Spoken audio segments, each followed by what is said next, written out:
They laughed at me. My own family smirked, mocked, and whispered behind my back when I signed the papers to inherit what they all called a useless junk garage.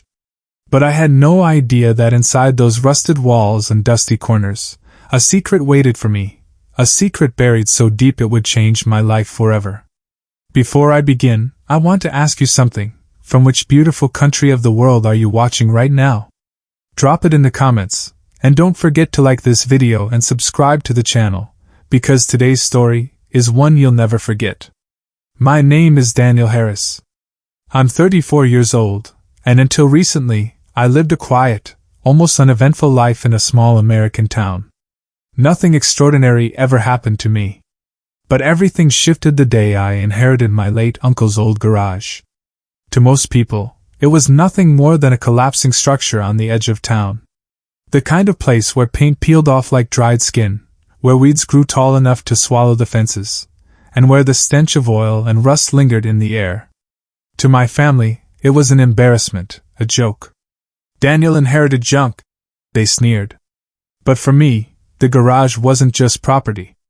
It was the only thing left behind by an uncle I barely knew.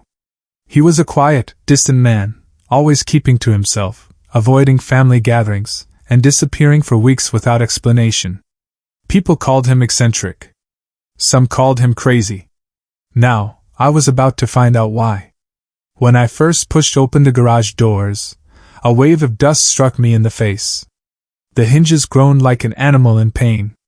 Inside, chaos reigned. Piles of broken machinery, stacks of newspapers yellowed by time, shelves cluttered with jars of rusted bolts and nails. Every corner screamed of abandonment. I almost believed the jokes. Maybe it really was just junk. But then, something caught my eye. In the farthest corner, beneath a moth-eaten tarp, I noticed a strange rectangular outline on the floor. It wasn't like the rest of the concrete, it had a faint seam, as if there was a hidden hatch waiting to be opened. My pulse quickened. Could it be? I dropped to my knees, brushing away the dust, and there it was, a heavy metal latch, embedded into the floor. I tugged at it, but it wouldn't budge. It felt as though decades of rust had locked it in place. My hands trembled as I fetched a crowbar from a nearby shelf. With a groan, the hatch lifted, and a stale draft of cold air rushed up from below. Beneath the garage was darkness. A narrow staircase descended into the earth, swallowed by shadows. I stood frozen. My heart pounded so violently I could hear it echo in my ears. Every instinct told me to close the hatch and walk away. But curiosity is a dangerous thing, and mine had already gripped me like a vice. I grabbed an old flashlight, its beam flickering weakly, and began my descent. The steps creaked under my weight, each one carrying me deeper into the unknown. At the bottom, the air grew colder, heavier, filled with the scent of damp stone. I stepped into a narrow passageway lined with shelves. But these weren't shelves of tools or junk. They were shelves of carefully arranged equipment, covered in dust but still preserved. Old radios, military-grade communication devices, strange gadgets with dials and wires I couldn't begin to understand. My uncle hadn't been a recluse. He had been hiding something. I ran the flashlight along the wall, and that's when I saw them, maps. Dozens of them. Some pinned, some rolled into tubes, some spread across a long wooden table. They weren't ordinary maps of cities or countries. They were hand-marked, filled with strange symbols, lines connecting locations, notes scribbled in a language I didn't recognize. My breath caught in my throat. What was this place? And then, something else. At the far end of the underground room, tucked beneath a sheet of canvas, I found a large metal trunk. Its locks were heavy, its edges reinforced. It looked military, maybe even older. I approached it slowly, my footsteps echoing off the stone walls. When I reached out, my hand hesitated just above the lid. A chill crawled down my spine. Why did it feel like opening this box would change everything? I took a deep breath, and lifted the canvas away. The trunk sat before me, silent, waiting. Dust swirled in the flashlight beam, and the silence of the underground chamber pressed against my ears like a warning. I gripped the lock. But before I could pull it open, The flashlight flickered violently, then went out. I was swallowed by complete, suffocating darkness. And in that moment of silence, deep beneath the garage floor, I heard something I can never forget. The sound of a faint metallic click, coming from the trunk itself. The darkness was absolute. My breath fogged in the stale air, and I froze, gripping the metal trunk, unable to move. My flashlight had died, leaving me blind in the underground chamber. But it wasn't just the dark that gripped me with fear. It was the sound. That faint metallic click, soft, deliberate, unnatural. It came from the trunk itself. For a moment, I couldn't even breathe. I strained my ears, listening for anything else, footsteps, shifting air, even a whisper. Nothing. Just silence. My shaking fingers tapped the flashlight, and by some miracle, the beam sputtered back to life, weak but enough to cut through the suffocating shadows. The trunk stood before me, unmoved, locked tight, just as it had been. And yet, I knew what I had heard. The air felt thicker now, as if the room itself was watching me. Slowly, I lowered myself to the ground and studied the trunk. The lock was not an ordinary padlock. It was a complex, old-fashioned mechanism, one I didn't recognize. Rust crusted around its edges, but it didn't seem broken. Whoever had sealed it had intended it to remain closed. But my uncle had hidden this room for a reason. And this trunk, this sealed, ominous chest, was the centerpiece of it all. I couldn't resist. I searched the shelves and drawers until I found an iron key, hidden inside a cracked wooden box beneath a pile of papers. It was heavy, ancient, with jagged edges. When I held it in my hand, it felt strangely warm, as though it had been waiting for me. My heart hammered as I slid it into the lock. The metal groaned. I twisted. For a moment, nothing happened. Then, a loud snap echoed through the chamber. The trunk unlocked. My hands trembled as I lifted the lid, and the stale air that escaped smelled of dust, leather, and something metallic. Inside, neatly packed and preserved, were objects that didn't belong in any ordinary garage, or even in any ordinary life. At the top lay a set of leather-bound journals, their covers cracked, their pages yellowed with age. Beneath them, bundles of photographs, black and white, each marked with dates ranging from the 1940s to the 1970s. I lifted one photo and gasped. It showed a group of men in military uniforms, standing in front of a strange device. The device looked like a machine of wires, tubes, and antennas, almost alien in design. But here's what made my blood run cold. Standing among those men was my uncle. The photograph was dated 1952. But my uncle had been born in 1940. He would have been 12 years old at the time. My stomach twisted. Something was very, very wrong. I flipped through the journals, each page filled with detailed notes, diagrams of strange technology, sketches of underground tunnels and coded messages. My uncle had been documenting something enormous. At the bottom of the trunk, beneath the journals and photographs, I found a metal box the size of a briefcase. Its surface was engraved with unfamiliar symbols, sharp and angular, unlike any language I had ever seen. The box had no keyhole, no latch, no seam. It was seamless, as though it had been molded shut. Yet when I touched it, I swore I felt a faint vibration inside. The flashlight flickered again, the beam growing weaker. My breath quickened. This was more than a hidden garage secret. This was something buried, concealed, meant never to be uncovered. I forced myself to keep reading the journals, flipping page after page, until I stumbled upon one entry written in a shaking hand. If anyone finds this, leave it buried. The maps lead to places man was never meant to return to. The box, it's not from here. I couldn't destroy it. I couldn't understand it. I could only hide it. If they ever discover I failed, they'll come for whoever opens it next. And if you're reading this, it's already too late. The words sent a chill through my entire body. My hands trembled as I shut the journal. My uncle hadn't just been eccentric. He had been terrified. But terrified of what? Suddenly, I heard it again. the faint metallic click. This time, it wasn't the trunk. It came from the metal box. The vibration beneath my fingertips grew stronger, and for a split second, I thought I heard something else.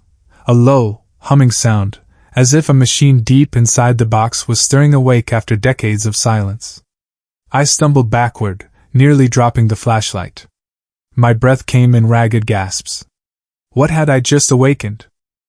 The weak beam of my light swept across the underground chamber, landing on the maps pinned to the walls. And in that instant, I noticed something I hadn't seen before. A single word had been scrawled across several of the maps in thick black ink. The same word, over and over again, circled in places across continents. Vault. The flashlight flickered one final time, and died. The chamber was swallowed in darkness once more. And this time, in the suffocating silence, I was no longer sure I was alone. The darkness pressed against me like a living thing. The air in the underground chamber had turned colder, heavier, and with every breath, I could hear the rasp of my own fear echoing off the walls.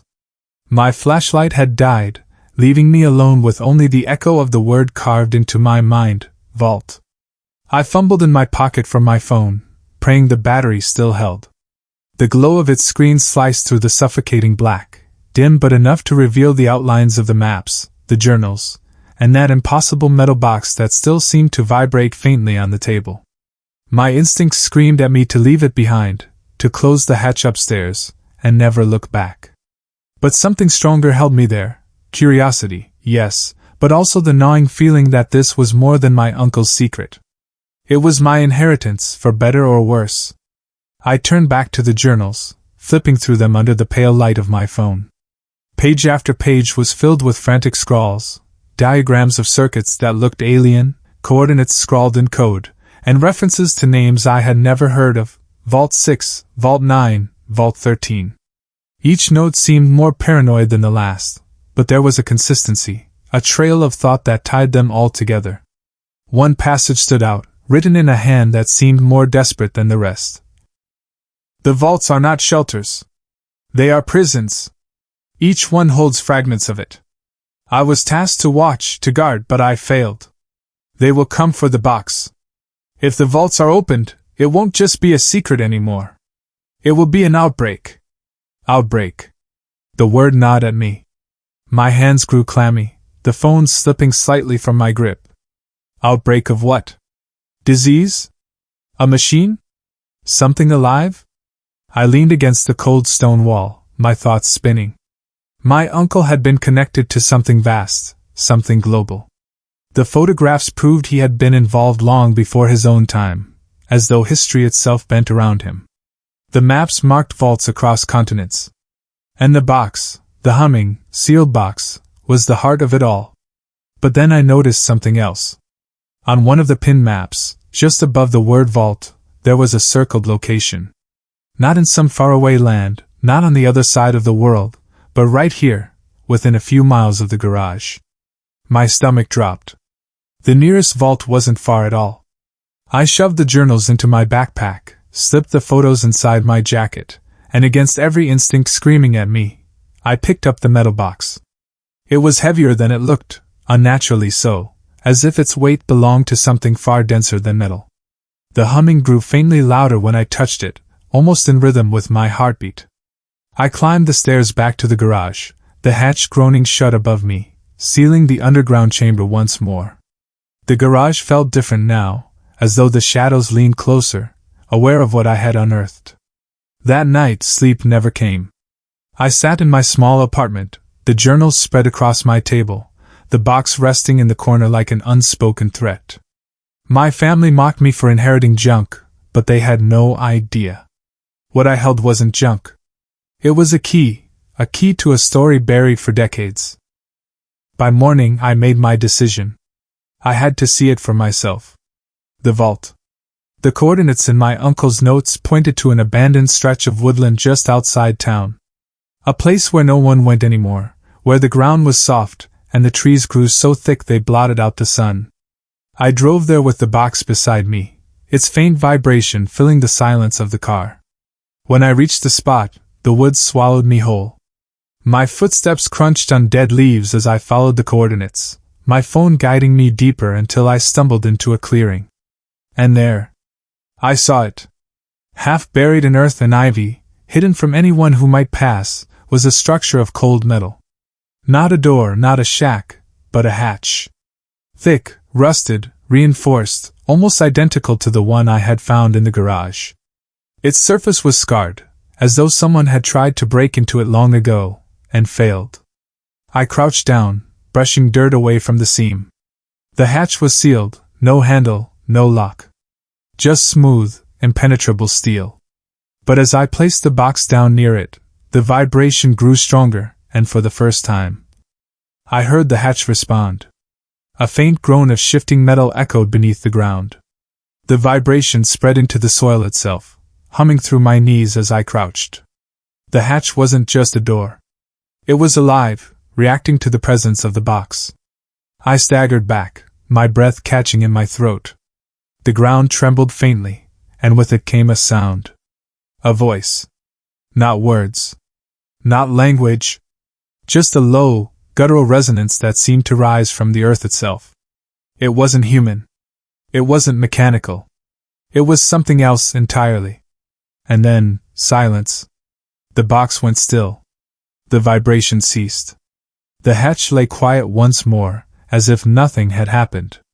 But I knew what I had just witnessed. The box was a key. And the vault was waiting. My hands shook as I picked the box back up. The journals had warned me to leave it buried. My uncle had tried to keep this secret locked away for decades. And now, standing in that clearing, with the vault groaning faintly beneath my feet, I understood why. Because whatever was inside wasn't meant to be opened. Yet as I turned to leave, something caught my eye. Scratched faintly into the metal hatch, almost invisible beneath the rust, were 3 words. Do not return. I froze. The forest was silent around me, but in that silence, I could swear I heard something shift. Not underground. Behind me. The crunch of a single footstep on dry leaves. I wasn't alone. The sound of that footstep froze me in place. My blood turned to ice, and every muscle in my body tensed. Slowly, painfully, I turned my head toward the treeline, my heartbeat hammering so loudly I could barely hear anything else. At first, there was nothing. Just the skeletal arms of trees swaying in the breeze, their shadows stretching like claws across the ground. But then, in the farthest corner of the clearing, I caught it. Movement. A figure, half concealed in the undergrowth, watching me. I couldn't make out details, just a silhouette, tall and still, too still. My breath caught in my throat. I tried to call out, but my voice failed.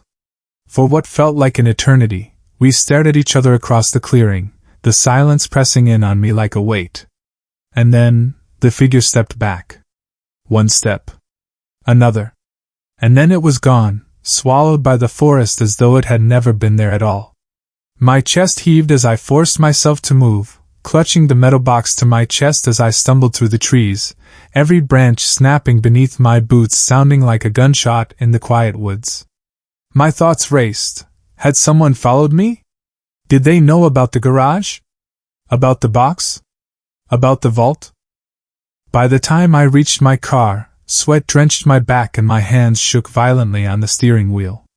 I drove without looking back, but even on the open road, I couldn't shake the feeling that someone, or something, was watching me from just beyond sight.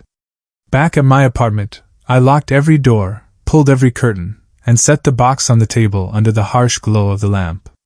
Its metallic surface reflected the light, the strange symbols etched into it almost glowing faintly.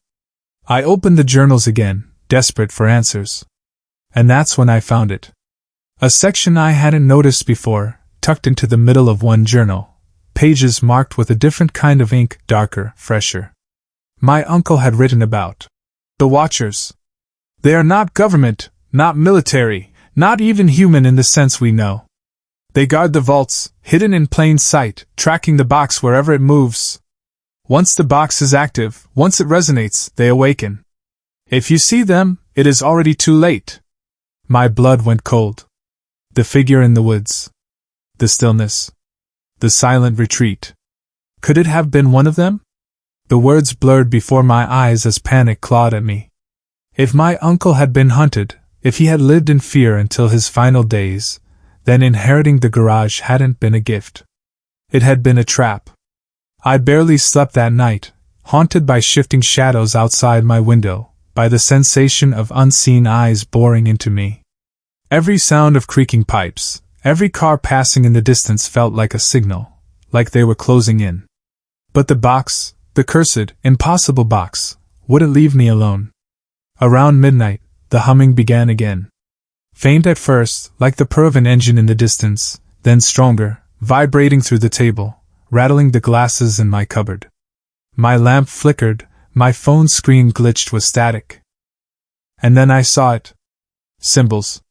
Glowing faintly across the surface of the box, spreading like veins of light. They weren't random, they formed patterns, lines connecting, almost like a map. I grabbed a notebook and sketched as quickly as I could, tracing the lines. When the glow finally faded, my sketch revealed something that made my stomach twist.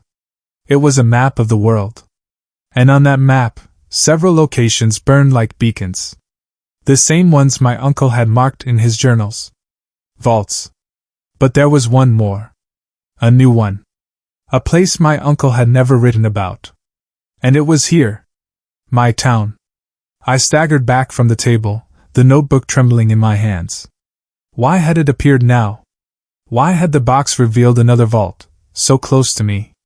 Unless the vault beneath the forest wasn't the only one.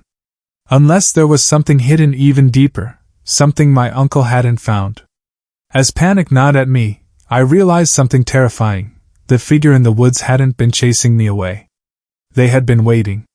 Watching to see what I would do next.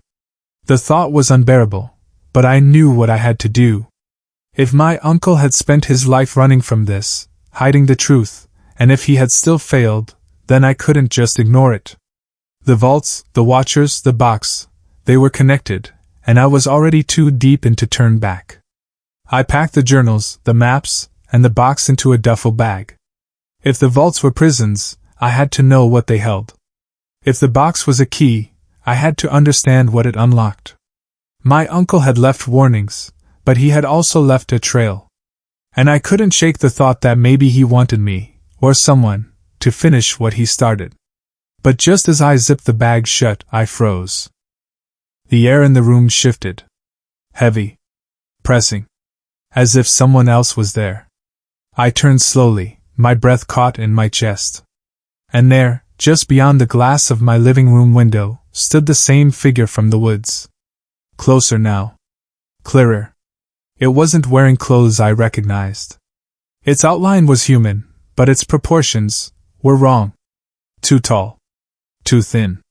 Its head tilted at an unnatural angle, and though its face was shrouded in shadow, I knew without question that it was staring at me. The lamp flickered violently. My heart nearly burst from my chest as I stumbled backward, clutching the bag, clutching the box. And then, without a sound, the figure raised its hand. 3 long fingers extended, pointing directly at me. That moment is carved into my memory forever. Standing in my dimly lit living room, staring through the glass at the figure outside. Its long, unnatural arm raised, 3 thin fingers pointing directly at me. The air grew so heavy I could hardly breathe. My legs locked in place, my throat dry, my heart drumming like it wanted to escape my chest. And then, as suddenly as it had appeared, it was gone. No movement. No footsteps. Just gone. The silence that followed was worse than the sight of it. Silence can be a predator too. I clutched the duffel bag, the weight of the box pulling at my shoulder, and I knew I couldn't stay there. My apartment was no longer safe. Maybe nowhere was. But the box had shown me a map, glowing veins of light across its strange surface. And one of those points pulsed here, in my own town. If I didn't find it, the watchers would. And maybe that was the only reason I was still alive. By dawn, I was back in the forest, following the coordinates. My body moved like it belonged to someone else, driven more by dread than courage. The trees loomed high, branches tangled like skeletal hands, and the ground was slick with dew. My boots sank into the soil with each step as if the earth itself wanted to pull me under. Deeper and deeper, until I reached the same clearing. The rusted hatch, scarred and silent, lay waiting. But this time, I knew what I had to do. I placed the box on the hatch. Instantly it responded. The vibration roared through the ground, stronger than before, rattling my bones. The air crackled, the trees around me groaning as if in pain. And slowly, impossibly, the hatch began to shift. Metal grinding against metal, rust flaking away, the earth trembling as the door opened for the first time in decades. A wave of cold air rushed up, sharp and metallic, carrying with it the smell of dust, oil, and something else. Something ancient. The box grew hot under my hand, its glow pulsing in rhythm with the hatch's movements. My uncle had warned me, begged me, to leave it buried. But now it was too late. I had set it in motion. I stepped forward. The vault yawned open, a staircase descending into shadows far darker than the garage's hidden chamber. I switched on a flashlight, this time a new one, fresh batteries, and began the descent. Each step echoed, hollow and unnatural, as though the stairs themselves weren't made by human hands. At the bottom, I found myself in a vast chamber. Larger than I could have imagined. The walls were lined with strange machinery, towering columns of steel and glass, wires webbing across the ceiling like veins. Some of the machines hummed faintly, impossibly still alive after all these years. Others leaked a strange vapor that coiled across the floor like fog. And in the center of the vault was the source. A massive structure, suspended within a cage of metal beams. Its shape was wrong, jagged, curved, organic yet mechanical. It pulsed faintly, as if it had a heartbeat of its own. And on its surface, etched deep into its shell, were the same symbols that covered the box. The journals had been right. The vault wasn't a shelter. It was a prison. And inside that prison was something alive. My chest tightened as I stepped closer. The glow from the box grew brighter, responding to the structure, resonating with it. The vibration rattled through the floor, through my bones, through my teeth. The machine, or creature, stirred. For a moment, I thought it was waking. But then I realized, it wasn't asleep. It was sealed. Trapped. And the box wasn't just a key. It was a tether.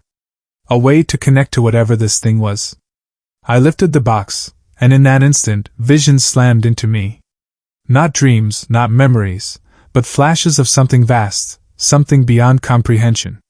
Cities I didn't recognize burning. Vaults cracking open across the world. Watchers standing in silence as civilizations crumbled. And then I saw him. My uncle. Standing in this very vault, years ago, holding the same box. His face pale, his hands trembling. And his voice echoing in my head. If you open it, they will come. If you free it, we all fall. The vision shattered. I staggered back, nearly dropping the box. My breath came in ragged gasps. I understood now. The Watchers weren't hunting me. They weren't even guarding me. They were guarding this thing. And I was the fool carrying the key straight to its prison. The ground shook violently. Dust rained from the ceiling. The pulsing structure flared with light, its jagged surface shifting, pressing against the beams that held it. The box in my hands grew hotter, the glow so bright it seared my vision. The Watchers would be here soon. I could feel it. The forest above had gone silent, unnaturally still, waiting for them. And I had a choice. Run, and leave this cursed inheritance for someone else to stumble upon. Or do what my uncle couldn't. End it. My uncle had written that he couldn't destroy the box. But maybe he hadn't tried hard enough. I lifted it high, my hands shaking, the heat burning my skin. And with every ounce of strength I had left, I hurled it against the jagged structure at the vault's core. The explosion of light was blinding. The sound was indescribable, not a noise, but a roar inside my skull, a scream of metal, stone, and something alive all at once. The walls shook, machinery sparking, the ground splitting beneath me. The vault wasn't just reacting. It was collapsing. I ran, stumbling up the stairs, the earth quaking under my feet. The hatch above loomed closer, daylight spilling through as the forest trembled.